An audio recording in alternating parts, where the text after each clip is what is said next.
The human rights to water and sanitation were recognized by the UN General Assembly and the Human Rights Council in 2010. What was Spain's role in the recognition process? Hace ya más de casi 20 años que España, conjuntamente con Alemania, concretamente desde el año 1999, empezamos a trabajar en un tema que considerábamos fundamental y teniendo en cuenta cuál era el mapa mundial del acceso al agua y al saneamiento en el mundo entero. Hoy en día ese mapa sigue siendo muy parecido. Hay que tener en cuenta que casi, de acuerdo con la Estrategia de Desarrollo Sostenible, se prevén movimientos de más de 700 millones de personas al año derivados del deterioro o del no acceso al agua potable y al saneamiento. Hoy en día seguimos teniendo casi 700 niños que mueren al día precisamente por enfermedades relacionadas con un agua no potable, por ejemplo, y las enfermedades transmisibles relacionadas con el agua y el saneamiento. Hoy en día sigue habiendo más de 2 millones de personas que no tienen acceso al agua potable en sus hogares. Las cifras hace 20 años todavía eran mucho más duras y precisamente por eso, desde hace ya 20 años, como decía, Alemania y España hemos trabajado muy estrecha y conjuntamente para poder hacer del derecho humano al agua potable y al saneamiento un derecho humano fundamental. Over these 10 years, what has been the role and the contribution of the government of Spain to the development of the human rights to water and sanitation? En los últimos 10 años ha habido 2 resoluciones que fueron un poco el principio de la base jurídica sobre la cual hemos venido trabajando. En el año 2010, la Asamblea General aprobó la resolución 64/292 y el Consejo de Derechos Humanos, al año siguiente, en el 2011, aprobó la resolución 18/1, en el que yo creo que por primera vez, además de consagrar el derecho humano a la vida, y la vida es, el agua es un valor fundamental para la vida humana, también significaron un impulso más allá, teniendo en cuenta la importancia del acceso al agua potable y al saneamiento desde el punto de vista de lo que puede significar y significa, por ejemplo, desde el punto de vista de la erradicación de la pobreza, el desarrollo económico, el desarrollo sostenible. Y esas 2 resoluciones, además de consagrar el derecho humano al agua potable y al saneamiento, introdujeron nuevos valores y nuevos estándares y nuevas garantías, por ejemplo, en lo que se refería a la calidad del agua potable y el acceso de los hogares, y al mismo tiempo también para todo aquello que tenga que ver con las condiciones de acceso y, por ejemplo, el que el mismo se produzca con precios asequibles. How has your government collaborated with the mandate of the Special Rapporteur on the Human Rights to Water and Sanitation in the last 6 years? What are the activities you would like to highlight? Las relaciones de España con los 2 relatores especiales que ha habido, el antecesor del actual relator, Leo Heller, han sido muy directas y muy estrechas. Concretamente, con Leo Heller hemos tenido una relación personal y profesional estupenda. Creo que ha hecho un trabajo y sigue haciendo un trabajo estupendo y formidable. Creo que ha facilitado mucho y ha amplificado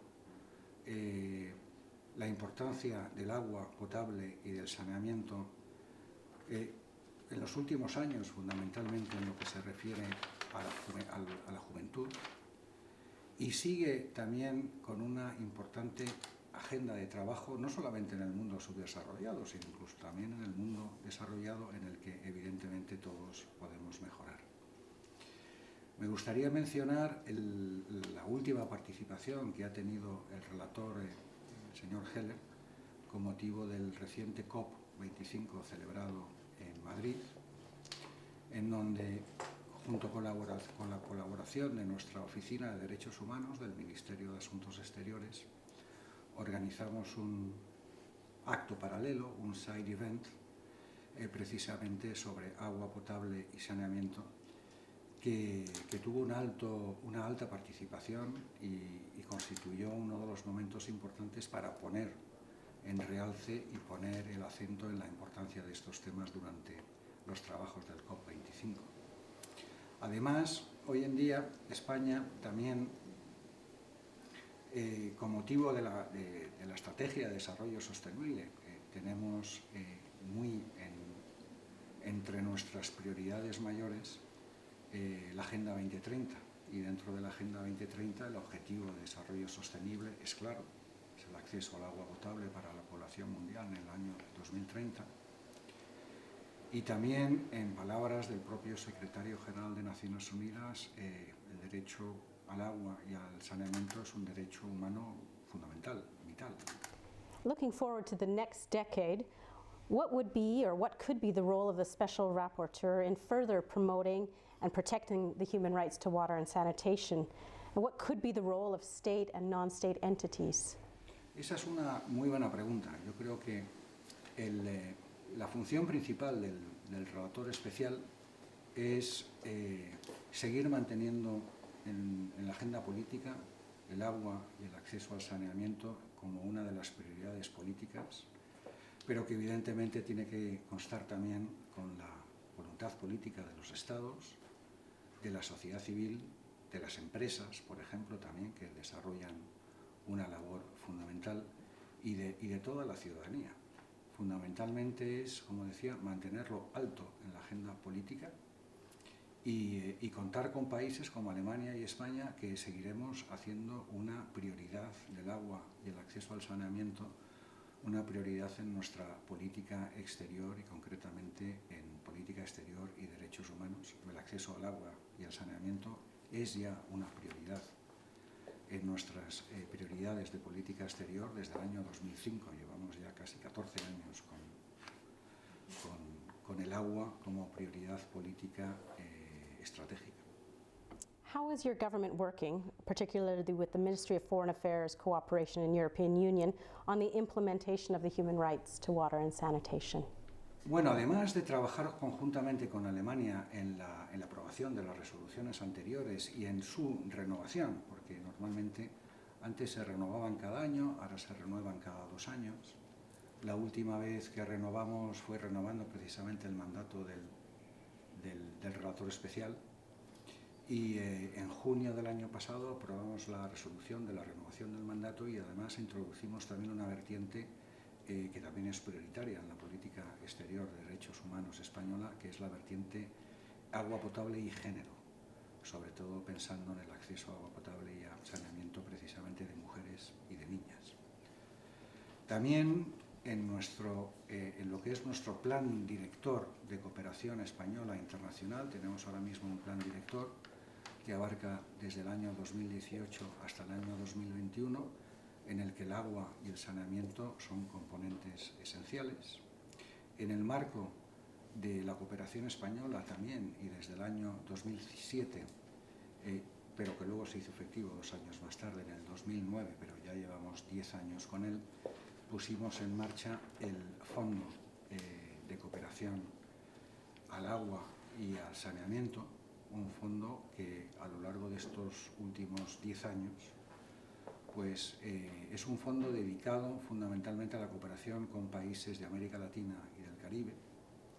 En estos 10 años España ha invertido casi 800 millones de euros en el fondo. El fondo cuenta hoy en día con una masa financiera de unos 1.200 millones de euros.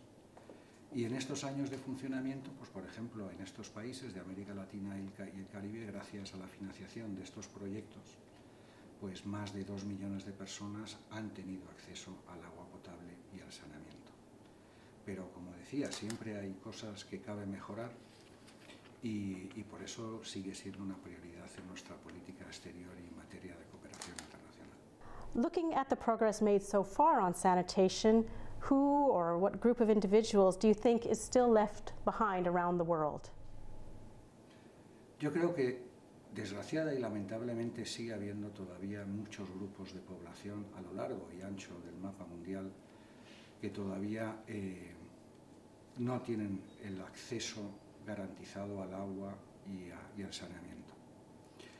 Cada vez son menos, cada vez, afortunadamente, el acceso al agua potable y saneamiento es mayor. Hay muchos países que están haciendo unos esfuerzos importantes. No solamente es un problema que afecte al tercer mundo, por decirlo de alguna manera, o al mundo subdesarrollado. También, como decía antes, hay poblaciones en los países en desarrollo que todavía pueden ser objeto de mejoras. Y si hablamos de grupos de población, yo creo que es importante, sobre todo los menores. Los menores, el acceso al agua potable y al saneamiento en las escuelas, por ejemplo. Creo que dentro de lo que es la población joven también habría que priorizar el mundo mujeres y niñas, como he señalado anteriormente. Pero yo creo que entre todos, y si tenemos, como decía antes, la voluntad política y el compromiso de la sociedad civil, de las poblaciones, de la ciudadanía, de nuestras empresas, yo creo que se puede mejorar a corto plazo bastante. Y creo que eso es una buena noticia, pero al mismo tiempo es un reto para Naciones Unidas y para el mundo mundial también es un reto importante.